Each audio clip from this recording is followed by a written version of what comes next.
Sa ating pagkakatingin dito, siguro ang pagkukulang ng isang tao, hindi naman ito agad-agad magre-reflect ng kakulangan ng ginagawa ng pamahalaan para maiangat ang level ng ating edukasyon.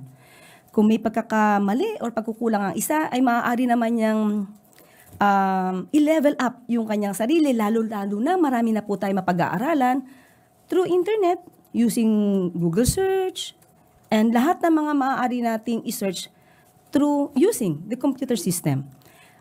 Hindi po nababahala ang ating Pangulo dahil sa atin po, sa panahon po ngayon, lahat po ng paraan ay ginagawa po natin para maiangat po ang level ng ating edukasyon. Ang isa nga po rito ay ang ating binanggit kanina, na dahil po malamang ang isa sa mga dahilan kung bakit meron tayong record na medyo mahina sa math at sa reading comprehension.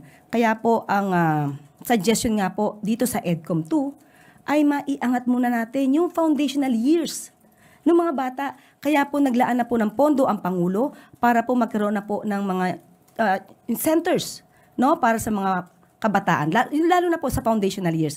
Kaya po yan yung pinaglalaanan ngayon ng pondo ng Pangulo. Follow-up lang po, ma'am. Do you think that there's a need for our education system to adjust din po at to be able to foster more social awareness, lalo na sa ating mga kabataan? Kung di ako nagkakamali, meron na po talagang mga curriculum sa ibang mga high school, lalo na po sa mga social studies, yung araling panlipunan.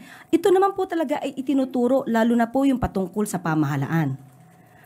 Sabi nga natin, kung meron man pagkukulang siguro, malamang ay ito na po rin ay dapat manggaling din sa mga estudyante, sa mga bata, na nandun din po yung kanilang pagsisikap.